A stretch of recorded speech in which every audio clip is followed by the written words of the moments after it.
اللهم أخرجنا من ظلمات الجهل والوهم إلى أنوار المعرفة والعلم، ومن وحول الشهوات إلى جنات القربات. أيها الإخوة الكرام، الدين نص، لأنه الإنسان الله أعطاه عقل، أعطاه قوة إدراكية، هذه القوة الإدراكية تستجيب للنص، فالدين نص. لذلك أخطر ما في هذا الدين صحة النص.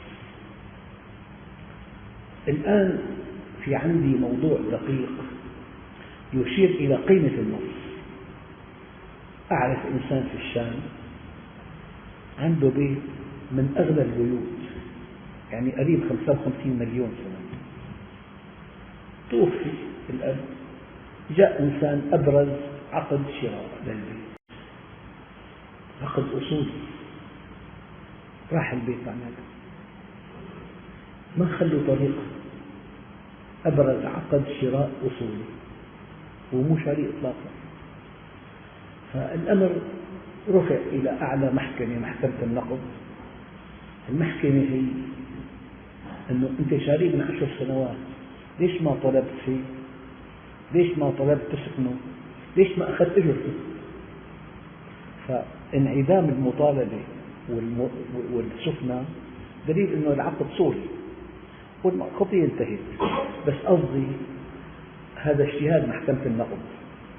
5 كلمات حجم النص بمحكمة النقض حقه 55 مليون، كان الدولار 3 ليرات سوري، الآن 150.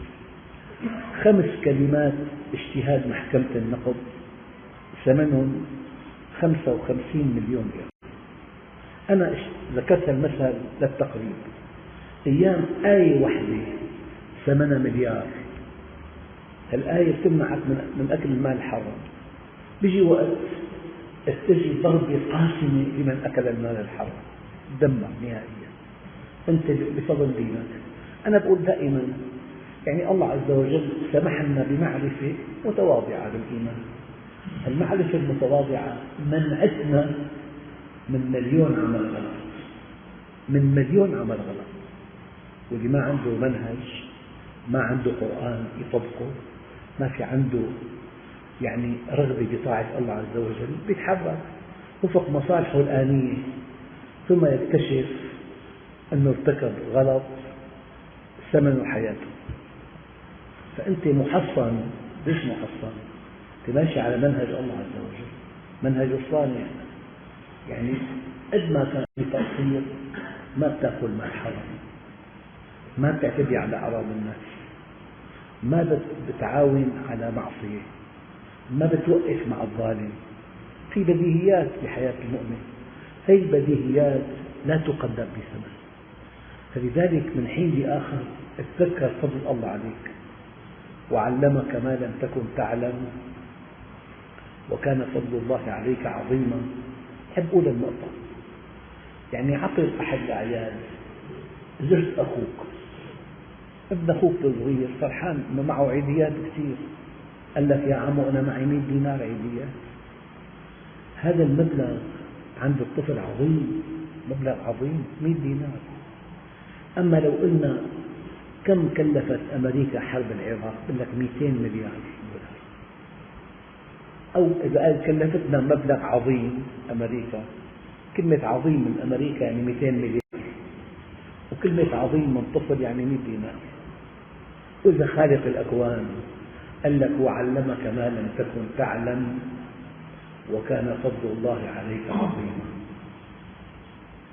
بنص الآية أعظم عطاء إلهي أن تعرفه، إنك إن عرفته عرفت كل شيء، وإن فاتتك معرفته فاتك كل شيء. أول نص قالوا طفل 100 دينار، قالوا مسؤول كبير بالبنتاغون قيمته 200 مليار دولار. فإذا خالق الأكوان ملك الملوك ومالك الملوك قال لك وعلمك ما لم تكن تعلم، وكان فضل الله عليك عظيما. يعني ماذا أقول؟ السيء الذكر أحد أعدائنا كبار اليهود شارون قال متى ينتصر المسلمون علينا؟ إذا كان رواد صلاة الفجر كرواد صلاة الجمعة ينتصرون. فلذلك أخواننا الكرام هذا الفجر وقت مبارك، لو يعلم الناس ما في العتمة والصبح لأتوهما ولو حبوا. لو يعلم الناس ما في العتمة والصبح لأتوهما ولو حبوا. إن ناشئة الليل هي أشد وطئا وأقوم قيلا. آيات اليوم: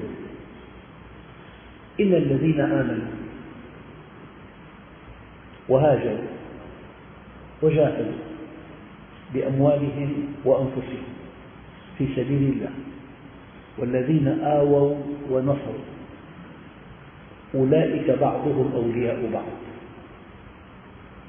والذين آمنوا ولم يهاجروا ما لكم من ولايتهم من شيء حتى يهاجروا. يعني الإعجاب السلبي بالإسلام دين عظيم، نحن أمة الوحيين. الإعجاب السلبي لا يقدم ولا يؤخر ما لم تتحرك وفق منهج الله. يقولوا ما إن تستقر حقيقة يقينية في نفس الإنسان إلا وتعبر عن ذاتها بحركة. إذا ما في حركة ما في إيمان. يعني مثلا واحد واقف قل له على كتفك عقرب، بقي هادئ تمام وابتسم، قال لك أنا شاكر للملاحظة والله بدي كافيك عليها. فهم شو قلت له؟ لو فهم بنط. إذا استقبل ملاحظتك على كتفك في عقرب هيك بهدوء وابتسم لك قال لك أنا شاكر، معنى ما فهم شو قلت له. لو فهم بدافع الخوف يا بيخلع معطفه فورا أو بنفضه أو بنط.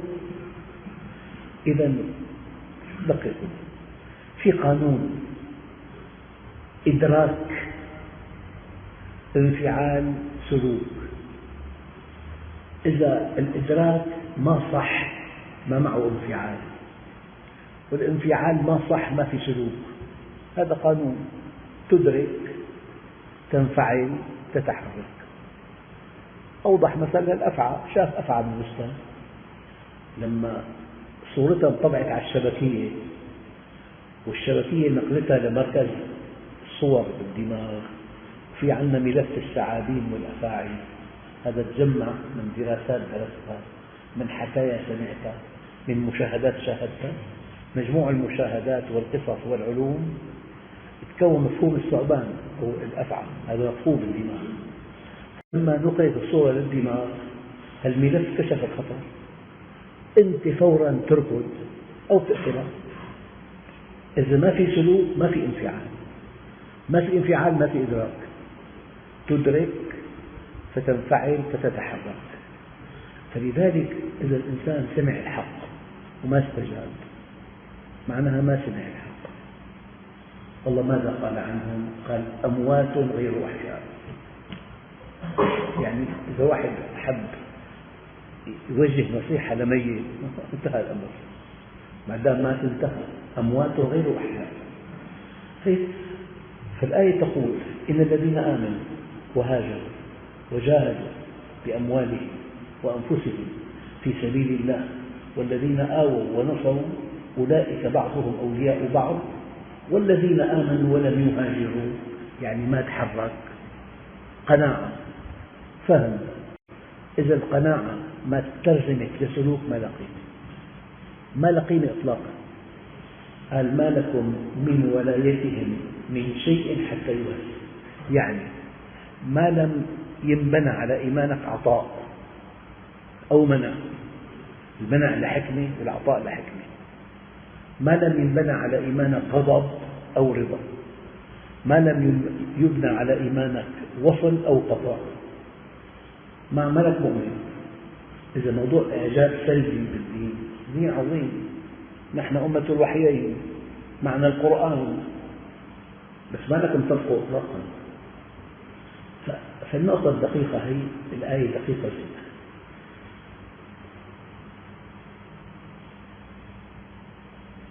في عندنا آية ثانية: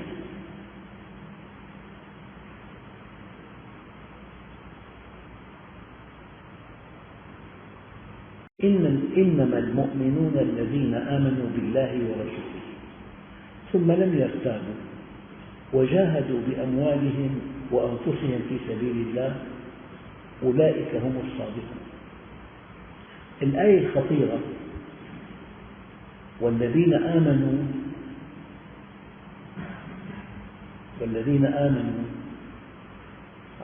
والذين كفروا بعضهم أولياء بعض، بيجتمعوا وبيقرروا وبيخططوا وبيسهروا الليل لنقد الحق. أنت مؤمن تسعى لإحقاق الحق، تسعى لنشر الحق، بس الكافر قد يبذل نشاط أكثر منك من أجل إبطال الحق. شوفوا الغرب شو عم يساوي، عم يتفنن بتحصيل الوازع الديني في نفوس المسلمين، يتفنن. فمؤمن نايم والكافر صحيان. أنا ماذا أقول؟ لو رمزنا للحق بالشمس ورمزنا للباطل بالظلام الدامس، اسمعوا الكلام الخطير: الذي يعمل في الظلام الدامس يغلب النائم في ضوء الشمس. نحن معنا إسلام بس نايمين، وغيرنا معه الضلال والكفر والفسق والفجور والصحيان عم بيخطط، وإن لم تخطط يخطط لك. شوف، من 10 سنوات لي صديق له مكانة كبيرة بأمريكا، قال لي في شيء اسمه شرق أوسط جديد. والله من 10 سنوات هذا اتخذ فيه قرار، شرق أوسط جديد. ما هو؟ إنشاء دويلات ضعيفة طائفية دينية حول إسرائيل، وإسرائيل أقوى دولة. واللي شايفه أنت احتمال تقسيم العراق قائم 4 دول، وعندنا قائم احتمال صغير، وفي احتمال بمعظم الدول الحالية موجودة تقسيم دويلات صغيرة ضعيفة، وفي تارات وأحقاد بينها. يعني هو لازم يلغوا الإسلام والعروبة، إنه معقول أمة من الكويت لإسبانيا لغة واحدة ما بدهم مترجمين؟ قوة مخيفة هي. أمة آلام، آمال، لغة، دين، مو معقول. أمة ما بتحتاج لمترجم من الكويت لإسبانيا، ثلثين العالم ما في ترجمة، لغة واحدة. فإن لم تخطط يخطط لك. إذا والذين كفروا بعضهم أولياء بعض، وهي أغلب آية بالقرآن. إلا تفعلوه، الهاء على من تعود؟ هاء بس. والذين والذين كفروا بعضهم أولياء بعض، بيتعاونوا، بيخططوا، بيرسموا خطط، بيهاجموا، بيساووا حرب استباقية، بيساووا حرب وقائية، عم يخططوا. قال هي الهاء تعود على الآية السابقة: إن الذين آمنوا وهاجروا وجاهدوا بأموالهم وأنفسهم في سبيل الله والذين آووا ونصروا أولئك بعضهم أولياء بعض والذين آمنوا ولم يهاجروا ما لكم من ولايتهم من شيء حتى يهاجروا. الآن هي إلا تفعلوه، والذين كفروا بعضهم أولياء بعض.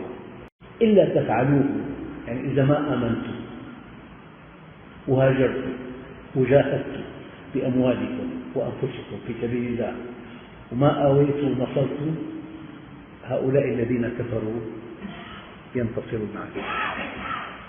ما في آية أوثق في واقعنا من الآية. فيا أيها الإخوة الكرام، الآية الثالثة: وقد مكروا مكرهم وعند الله مكرهم. إذا كان خالق الأكوان قال لك وإن كان مكرهم لتزول منه الجبال. نحن عندنا بالشام جبل صغير تلة قاسية، لو اجتمعت قوى الأرض أن تنقله إلى الأردن تقدر؟ مستحيل. جبل صغير تلة الله وصف مكرهم تزول منه الجبال. يعني ما في أمل، لا في أمل. اسمعوا الأمل وين. وإن تصبروا وتتقوا لا يضركم كيدهم شيئا. كلمتين، نجاة هذه الأمة بكلمتين: وإن تصبروا وتتقوا. هلا إن تصبروا وتعصوا، المعصية مع الصبر ما بعدها إلا القبر، والمعصية مع الطاعة بعدها النصر. طالما نحن ما نفكر نغير حياتنا، ما نفكر نرجع لله نصطلح معه. الصلوات تؤدى، لكن في منهج تفصيلي، في كسب مالك، إنفاق مالك، علاقاتك الاجتماعية، حفلاتك، زياراتك، وين بتروح وين بتجي، في مليون بند. فإذا هذا مو مطبق، بس طبقنا الصلاة الشكلية لا تقدم ولا تؤخر. أخواننا الكرام، هي حقيقة دقيقة جدا. ومكروا مكرهم وعند الله مكرهم وإن كان مكرهم لتزول منه الجبال وإن تصبروا وتتقوا لا يضركم كيدهم شيئا.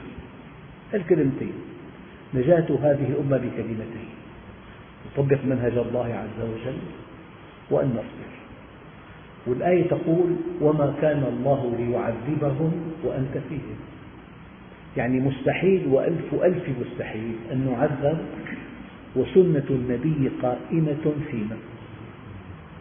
كسب أموالنا وفق السنة، إنفاق أموالنا وفق السنة، اختيار زوجاتنا وفق السنة، تربية أولادنا وفق السنة. نحن شو مع الأسف الشديد بيفهموا عوامنا أنه الدين بس 5 بنود: صلى وصام وحج.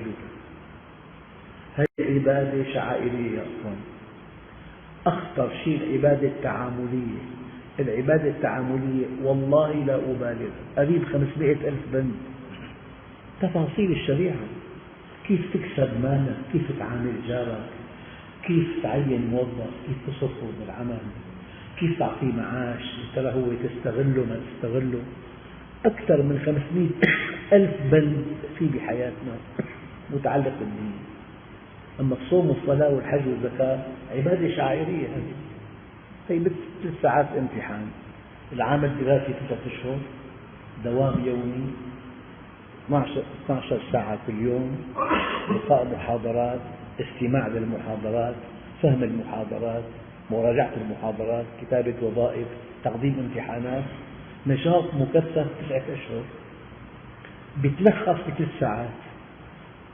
فالعبادة الشعائرية كالصلاة هي مناسبة أن تتلقى من الله التعليمات وأن تقبض الثمن فقط. فإذا اعتبرت الدين بس صلاة وصوم وحج وزكاة هذا غلط كبير جدا. والدليل تأبيد نفي المستقبل: لن تغلب أمتي من 12,000 من قلة. نحن الآن 7 مليارات، نحن الآن 1,700 مليون مسلم، 1,700 مليون مسلم. ليست كلمتهم هي العليا، وليس أمرهم بيدهم، وللطرف الآخر عليهم 1000 سبيل وسبيل. بس آخر ما أقوله لكم، هذا الدين عظمته دين جماعي ودين فردي. بتطبقوا الجماعة بتنتصر. يعني مثل قريب، أخواننا بالغزة طبقوا. رابع جيش بالعالم يا أخوان، رابع جيش بالعالم، أول جيش بالموقف، طيران، مدرعات، ما قدروا. والله شيء يلفت النظر، ما قدروا. فمعناها آيات الله موجودة، وعده قائم. طبقوا أم قطفوا الثمار. فالبطولة أنه أنت تفهم الإسلام شمولي، تفهم الأمة تنتصر، بتفهمه لحالك وبيتك إسلامي وعملك إسلامي. يعني أنت إذا أقمت الإسلام في نفسك وفي بيتك وفي عملك تقطف ثمار هذا الدين الفردي. هتقول أنا ما لي علاقة، الناس